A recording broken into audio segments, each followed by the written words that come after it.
네, 반갑습니다. 주식닥터입니다. 오늘 같이 살펴볼 종목은 카카오입니다. 자, 최근 카카오 흐름 긍정적으로 볼 수는 없습니다. 참 그런 것 같아요. 많은 분들이랑 대화를 해보면 카카오, 이 회사가 망할 회사도 아닌데 버텨보자 이런 생각하면서도 스트레스는 받죠. 자, 작년 6월 24일 최고가 17만 3천원까지 찍고 거의 반년 동안 지금 거의 마이너스 38% 넘게 빠진 상황이라, 만약 장투로 보유하고 계신 분들이라면 여러 생각이 들 수밖에 없어요. 지금이라도 팔아야 되나? 그러기엔 지금까지의 버텨온 시간이 너무 아까운데? 뭐 이런저런 생각들 드시죠. 반대로 조금만 더 내려와라, 잡는다 내가, 이렇게 매수의 기회를 노리시는 분들도 많으세요. 자, 카카오 정말 이걸 조금 더 확대해 볼까요? 이렇게 상승할 때 이유, 그리고 작년 9월 급격히 하락한 이유, 저도 여러분도 이유는 모두가 다 알고 있습니다. 굳이 지난 결과의 흔적을 가지고 이래라 저래라 할 건 없다고 봅니다. 지금은 시간 낭비라 봐요. 다만 이 말씀은 드리고 시작할게요. 우린 투자자입니다. 투자의 기본 가치는 성장성이라 봐요. 즉, 미래 가치를 미리 땡겨온 게 현재 주가라는 겁니다. 이미 성장의 한계가 드러난 기업이라면 저는 투자의 가치도 상실했다 봅니다. 자, 카카오는 이미 한계가 드러난 기업인지 여전히 미래 가치가 높은 기업인지 이걸 이제 살펴보려는 겁니다. 자, 2020년 언제인가요? 5월 19일자 저희 유튜브 채널에서 카카오, 자, 300만 원에서 3조 원으로 10년간 100만 배 성장 기업, 이런 기업도 있습니까? 이런 타이틀로 카카오 소개해 드렸어요. 이때 당시 카카오 주가가 4만 5천 원이 안 되었을 때니까 와, 정말 많이 오르긴 했어요. 여전히. 자, 오늘 카카오에 대한 내용은 사라, 팔아라 이러한 매매 관점에 대한 영상은 아닙니다. 다만 현 시점 2022년 지금 초입이죠. 현 시점에서 이 카카오라는 기업을 우린 다시 살펴보고 투자의 관점을 잡아보자, 이러한 내용입니다. 카카오 기본은 알고 투자하자, 이거의 최신판이라 생각하시면 좋을 것 같습니다. 자, 카카오가 어떤 기업이고 그리고 지분율은 어떻게 구성되어 있고 이건 패스하겠습니다. 이 내용이 지금 중요하진 않아요. 그리고 투자 잘하면 당연히 알고 있는 기본적인 기업의 프로필이죠. 자, 카카오 정말 많은 사업체와 계열사를 거느리고 있는데, 카카오는 재작년에 저희가 처음 소개해드릴 때 카카오라는 기업이 좋다 말다 이걸 떠나서 무섭다, 이 기업의 확장성, 그리고 그 속도가 너무 무섭다, 이러다가 정말 카카오 얘네 비행기도 만들고 우주선도 만들고 다 만들 것 같다 이랬었는데, 뭐 그때는 우스갯소리였지만 어찌되었든 이 확장성, 제가 악필이라 죄송해요. 이 확장성만큼은 제가 아는 국내 기업 중에서 이 카카오만큼의 기업은 현재까지 없습니다. 여기서 중요한 건 단순하게 이렇게나 많이 사업체를 늘린다 이런 개념이 아니라, 이러한 다양한 매출 창구, 그러니까 돈을 벌어들이는 매출 채널이 중구난방 나열되는 게 아니라 연결고리가 강한 공동체, 뭐 표현을 어떻게 할지 모르지만 뭐 카카오 월드를 구성하고 있다는 거예요. 여전히 카카오의 확장성은 무섭게 진행되고 있다. 그리고 카카오의 서비스 채널, 플랫폼들, 여러분들 익숙한 서비스들이 많이 보이실 거예요. 카카오라는 기업은 참 무서워요. 와, 정말 우리가 신기술이다 이런 건 없어요, 별로. 다만 카카오 택시, 카카오 뱅크, 카카오 페이, 카카오 지하철, 멜론, 카카오 부동산 등등등, 우리 일상 안에서부터 카카오는 잠식하고 있다는 겁니다. 그니까 나 카카오 써야지 이게 아니라 당연히 카카오 쓸 수밖에 없는 생태계를 만들고 있다, 만들 수 있다, 그리고 그렇게 지금 카카오는 만들고 있다, 이렇게 봅니다. 자, 카카오가 무서운 기업인 이유, 이 엄청난 속도의 확장성. 자, 우린 투자자입니다. 투자의 기본 가치는 제 기준에선 성장성입니다. 즉, 미래의 가치를 미리 땡겨온 게 현재 주가라는 겁니다. 카카오 한계가 드러났을까요? 저는 결코 그건 아니라고 봅니다. 여전히 무한한 확장성을 가지고 있다, 이렇게 봅니다. 자, 카카오의 영업이익 추이는 지금 현재로서는 조금 바뀌었습니다. 카카오는 작년 4분기 매출액이 1조 8천억 원, 그리고 영업이익이 1,873억 원을 기록할 것으로 예상된다고 해요. 그니까 증권사들이 애초 기대했던 목표치에는 미달한다, 하회한다 이렇게 보면 되는데, 아무래도 뭐 나중에 후에 설명드리겠지만 이 두나무 펀드 청산과 관련해서 발생한 일회성 성과급과 마케팅 비용 증가가 이 카카오 전사 비용 부담으로 작용했다 이렇게 봐야겠습니다. 자, 이런 컨센서스 하회 전망이 나옴에 따라 주가도 오늘 꽤나 출렁거리고 있어요. 다만 이런 컨센 하회 부분은 단기적인 주가의 악재 요인으로는 잡혀서 출렁임이 꽤나 심하겠지만, 카카오라는 기업은 저는 그래요. 단기 관점으로는 접근해서는 안 된다고 보는 종목입니다. 그렇다면 중장기적 관점에서 뭘 봐야 될까? 이게 고민일 텐데, 자, 작년 9월에 카카오의 본격적인 하방 추세를 만들었던 이슈는 역시나 이 플랫폼 기업 규제 이슈가 나오면서부터죠. 자, 이 논리는 그거예요. 금융권도 이제 디지털 시대로 전환되고 있는데, 이미 네이버나 카카오 얘네들은 이미 전 국민에게 보편화된 자기들의 플랫폼을 바탕으로 빠르게 자기들이 가지고 있던 금융시장을 잠식하고 있다. 이거 너무 불공정한 게임 아니냐? 얘네 카카오, 네이버 얘네도 규제해야 되는 거 아니냐? 이런 논리거든요. 그리고 이걸 금융당국이 작년에 받아준 거고요. 자, 분명 카카오뱅크, 카카오페이, 증권 등등등 이 금융시장 안에서도 카카오는 먹을 게 많아요. 그리고 이 안에서도 파생될 게 너무 많습니다. 은행 예적금만으로도 먹을 수 있겠지만, 카카오가 단순하게 은행 예적금으로 멈출까요? 아니죠. 대출 서비스도 하고 나중에는 보험도 하고, 여튼 돈을 굴리는 사업으로 보는 거예요. 매력적이죠. 그러니까 카카오, 네이버 뛰어든 거죠. 먹을거리가 없는데 미쳤다고 뛰어들겠습니까? 근데 이걸 규제한대요. 여기서 우린 생각해 봐야 돼요. 자, 규제를 한다고 해서 이미 시작한 이 금융사업이 어그러지나? 그건 아니거든요. 그리고 규제를 한다고 하더라도 이미 이 금융권에서의 바운더리가 매우 커진 상태인데, 즉 카카오 금융사업은 이미 성공적으로 안착한 상태이다 이렇게 보는 거예요. 차트 한번 볼게요. 자, 이걸 좀 땡겨서 이 빅테크 규제 소식에 날아간 이때의 주가, 카카오는 제가 뭐라고 했죠? 말도 안 되는 확장성과 그 속도가 이 기업의 가치를 움직이는 동력이다 이렇게 말씀드리는데, 금융사업 부분에 규제가 있다고 해서 다른 사업이 침체되고 있나요? 그건 아니라 보는 거죠. 그래서 제가 지금 현 시점에서 사라 말아라 이런 매매 의견은 드리지 않지만, 이때는 과도한 낙폭의 흔적이다 이렇게는 개인적으로 보고 있습니다. 다시 카카오 기본에 집중해 보면, 카카오라는 기업은 여전히 무한한 확장이 진행되고 있고, 카카오의 수많은 매출 창구의 채널들 중 하나씩 성장을 했는데 그 규모가 매우 커요. 그냥 자식 새끼들 독립시키는 게 아니죠. 대여를 독립시켰어요. 자, 2020년도에 카카오 게임즈가 흥행하면서 상장한 데 이어서 작년에는 카카오뱅크와 카카오페이도 연이어서 흥행 성공시키면서 흔히 불리는 이 카카오 패밀리, 이들의 IPO 불패 신화가 이어지고 있죠. 중요한 건 이게 끝이다?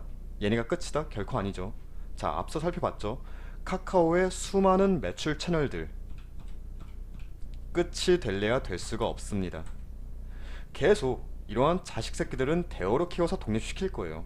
즉 자회사들의 상장 모멘텀은 카카오 일회성이 아니라 계속 이어질 것이다. 끊임없이 이렇게 카카오 봐야겠고, 자, 카카오의 주요 성장 동력을 다시 한번 짚어봐야 해요, 우린. 자, 카카오 게임즈부터 볼까요? 카카오 게임즈, 카카오가 현재 지분율 45.19% 가지고 있어요. 특히나 이 오딘의 흥행으로 지난 3분기 역대 최고 매출도 기록했었죠. 이때가 전년 동기 대비 208% 성장한 수치인데, 단순히 흥행했다 여기서 멈추는 게 아니라 오딘의 개발사 지분을 추가로 매입하면서 글로벌 게임 시장의 공략에 초석을 마련한 것이라 봐야 됩니다.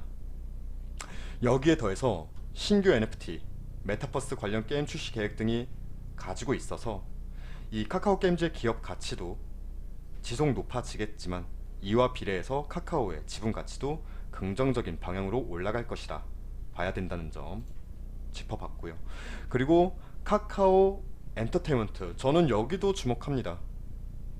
자, 이 카카오 엔터테인먼트가 카카오 페이지와 카카오 M, 얘네 둘이 합병으로 탄생한 종합 컨텐츠 자회사인데 현재 상장된 기업은 아니에요.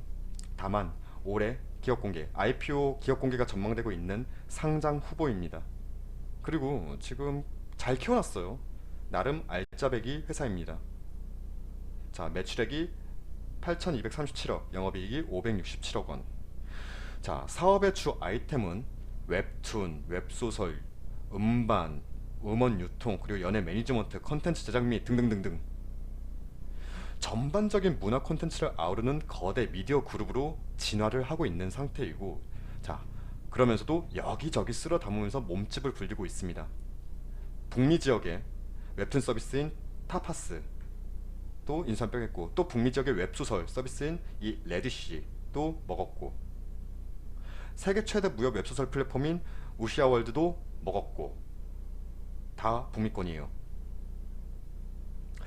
자, 일단 북미 시장을 주요 타겟으로 공략을 시작한 카카오 엔터테인먼트이고, 여기에 유럽 시장까지, 그러니까 글로벌 미디어 그룹으로의 성장은 이미 진행 중이다. 자, 투자의 기본 가치는 저는 성장성이라 말씀드렸죠. 자, 이 자회사 카카오 엔터테인먼트의 성장은 이제 시작되었다고 봐야겠습니다. 그 끝은 아무도 모르죠, 이제. 아직. 자, 그 다음 카카오 재팬, 그러니까 피코마. 피코마도 저는 여전히 중요하다고 봐요. 자, 어쩌다 보니까 카카오의 주 성장 동력을 찾다 보니까 지금 계속 어떻게 컨텐츠 사업 이쪽으로 조금 집중한 감이 있는데, 어찌되었든 자, 카카오가 현재 92.04%의 지분율을 가지고 있습니다. 이 피코마, 이 피코마는 단순하게 돈 엄청 벌어들인다 이런 개념으로 현재로서는 접근하시면 안 된다 봐요. 일본이라는 시장이 결코 작지 않은 시장이거든요. 근데 보통 사람들이 좀 일본 시장은 자주 무시하는 경향이 있죠. 하지만 이 일본이라는 내수 시장은 규모는 매우 큽니다. 한국의 약 4배니까요. 자, 피코마가 단순히 일본의 웹툰, 웹소설을 번역, 유통한다? 이걸로 돈 된다? 물론 돈 돼요. 카카오 컨텐츠는 전체 글로벌 전체로 본다면 1%에도 불과하지만 1%에도 안 될 거예요. 1%에 불과하지만 전체 웹툰 앱 매출의 50% 이상을 차지하면서 2년 연속 글로벌 웹툰 앱 매출 1위를 달성했거든요. 여기에 피코마의 매출 기여도도 높다고 봐요.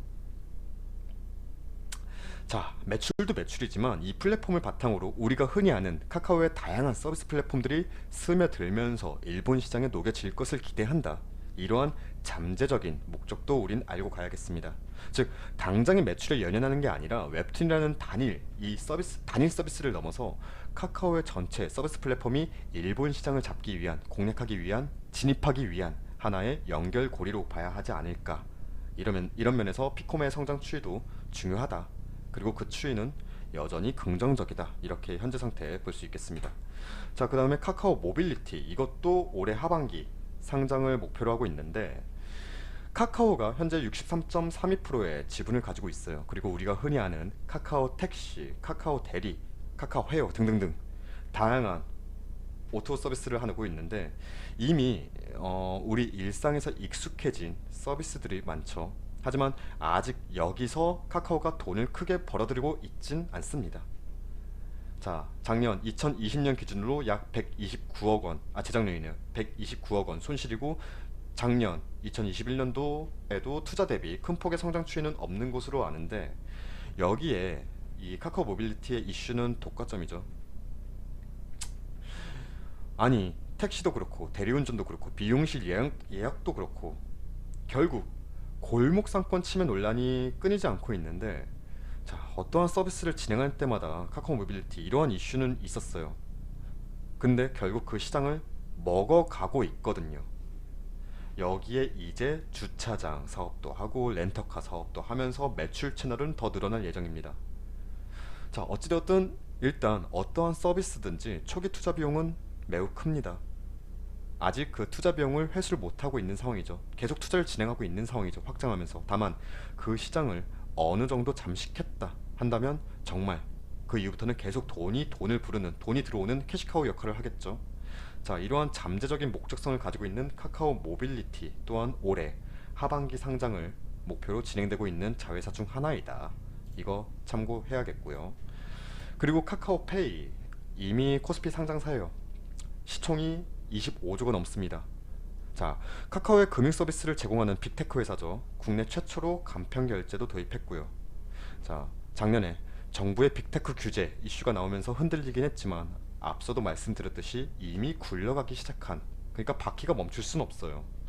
뭐 이 외에도 이슈는 많아요. 뭐 카카오페이 경영진이 먹튀 논란도 있었고요. 올해 세 번째, 작년에 세 번째 천억 원대 유중도 단행하면서 설왕설래한 것도 있는데, 저는 이 유중은 다음을 위한 현금 총알을 만드는 것이라 보기 때문에 결국 뭐 MTS 출시도 임박했고, 단순히 주식거래 중개뿐만 아니라 신용거래 융자 서비스 또한 진행할 것이고, 여기에 손해보험사, 손해보험 인가취득까지, 그러니까 종합금융 플랫폼으로 나아가는 방향은 꺾이지 않는다, 꺾일 수가 없다, 이러한 의견이라 결국 카카오 패밀리의 큰 한 축으로 성장할 것은 변함없다. 즉 우리가 보고 있는 카카오의 성장 동력에 있어서 이 카카오페이 또한 여전히 동력을 끌어다줄 요소이다, 이렇게 봅니다. 그리고 마찬가지로 현재 코스피 상장사인 카카오뱅크도 살펴봐야죠. 작년 3분기 MAU는 1470만 명까지 증가했고, 그러니까 1470만 명의 고객이 이미 확보가 돼 있다는 거예요. 우리나라 인구가 몇 명이죠? 5천만 되나요? 어찌되었든 1470만 명까지가 고객으로 증가했고, 고객 연령층 또한 매우 다양화되고 있어요. 어린애들만 카카오뱅크 쓴다? 아니에요. 이제는 정말 뭐 연령, 할아버지, 할머님들도 간편하게, 오히려 더 편하다고 하시더라고요. 이렇게 다양한 연령층으로 고객층이 확대되고 있는 가운데, 얘네 카카오뱅크의 사업 영역 또한 확대되고 있어서 여전히 카카오의 주 성장 동력이 뭐라고 했죠? 확장성. 카카오뱅크 또한 이 확장성에 대한 기대감은 유효하다고 봅니다. 다만 규제의 직간접적인 영향 또한 지속 동반될 수밖에 없을 거로 보여요, 현재로서는. 자, 카카오페이와 마찬가지로 수익성의 개선 속도가 어떠할지는 우리가 투자자로서 지속 체킹해 봐야 될 것으로 봅니다. 자, 카카오 커머스 부분, 이것도 중요해요. 자, 카카오는 카카오톡을 기반으로 모든 서비스들의 연결고리가 형성되고 있다, 이렇게 말씀드렸죠. 마찬가지입니다. 비즈톡, 이거는 조금 그려볼까요? 비즈톡, 이 비즈톡 일반 광고예요. 그리고 여기에 딥하게 간다면 톡 채널, 개별 광고, 이렇게 카카오톡을 기반으로 광고주의 상품을 홍보하는 기본적인 카카오의 광고 채널 수입, 그리고 여기서 카카오 커머스로 구매까지 이어지는 이 카카오톡 플랫폼 내의 선순환 구조, 이게 안착되고 있죠. 여기에 이제 뭐 카카오톡을 통한 선물하기, 그리고 지그재그도 인수하면서 커머스 부분의 볼륨도, 그러니까 몸집도 불리고 있습니다. 그리고 단순히 국내 시장 안에서만 뭐 놀겠다? 그건 아니에요. 지금 SNS 기반의 라이브 커머스 기업인 그립 컴퍼니, 이 그립 컴퍼니도 인수하면서, 인수가 아니라 지분을 확보하면서 글로벌 시장 공략도 할 계획을 가지고 있다, 이렇게 공개적으로 밝혔죠. 자, 작년 2020년, 재작년이네요. 재작년 2020년 커머스 거래액은 5조 6천억 원에까지 나왔습니다. 많다, 이렇게 볼 수도 있겠지만 1등이 아니에요. 현재 커머스 시장 선두는 네이버입니다. 거래액이 28조 원이니까 카카오 커머스에 비하면 아직 카카오 커머스는 네이버의 5분의 1 수준도 안 돼요. 하지만 여기서 카카오가 포기한다? 아니죠. 이를 고려해서 카카오는 이커머스 사업을 더욱 공격적으로 확대할 것으로 올해 전망이 됩니다. 그 원년이 올해로 보고 있고요. 이미 한계에 부딪힌 사업은 매력이 없습니다. 다만 1등이 가진 그 파일을 가져오는 2등의 추진력이 더 무서운 거죠. 그리고 그게 투자의 매력이 될 수도 있습니다. 자, 두나무. 현재 카카오가 지분율 7.7%를 가지고 있습니다. 다들 아시듯 이 업비트 아시죠? 업비트. 국내 최대 가상자산 거래소인 업비트를 운영하고 있는데, 단순히 얘네 지분을 가지고 있다 해서 카카오의 성장 동력의 한 축이다, 그렇게 가는 건 아니고요. 제가 두나무를 봤던 이유는, 두나무는 NFT 그리고 메타버스 등 신사업으로 글로벌 거래 플랫폼 진화를 목표로 한다고 밝혔죠. 아무래도 이 신사업 테마 자체가 앞으로의 성장 무게가 큰 부분이다 보니까 여기에 카카오 또한 어떤 방식으로든 협업을 강화하면서 이 두나무와 새로운 매출 창구 채널의 확장이 있지 않을까 하는 개인적인 생각으로 이 두나무까지 올해 2022년 카카오의 성장에 있어 동력으로 삼을 만한 자회사 그리고 이러한 요인들 살펴봤습니다. 자, 마지막으로 증권사들의 카카오에 대한 컨센서스를 정리해 봤는데, 사실 저는 개인적으로 증권사들의 컨센을 고지고대로 보진 않습니다. 평균 적정 주가가 17만 2천 원 정도로 계산이 됐는데, 그래서 뭐 지금이 매수의 기회다? 글쎄요. 카카오 미래 가치만 놓고 본다면, 그리고 이 기업의 무한한 확장성을 놓고 본다면 분명 투자의 매력은 여전히 높습니다. 다만 시간의 무게가 꽤나 클 거라 봐요. 카카오는 여러분들이, 그리고 저도 그렇고, 하루하루 일회일비할 종목으로 투자하시면 안 되는 건 분명합니다. 작년에 고점 찍고 지금 추세가 하향이잖아, 하방이잖아. 이런 종목은 일단 빠져나와야지. 뭐 이런 의견들. 네. 투자의 관점, 매매의 관점은 저마다 다릅니다. 정답이라고 누구나 할 건 없어요. 저도 이 종목이 지금이 매수의 시점, 매도의 시점, 정답을 알 순 없습니다. 다만 큰 흐름을 본다면 카카오라는 기업은 결코 현재 주가가 미래 가치를 땡겨온 주가다, 한계다, 지금이 한계다, 이렇진 않다는 거예요. 아직 미래 가치에 땡겨온 주가는 턱없이 부족하다, 이렇게는 확신을 갖고 말씀드릴 수 있겠습니다. 자, 2022년 현재 카카오의 성장 동력이 무엇인지 저희 의견 드려봤고 점검해 봤습니다. 다음 시간에는 차트를 보면서 조금은 매매 관점 중심으로 카카오 살펴보도록 하겠습니다. 감사합니다.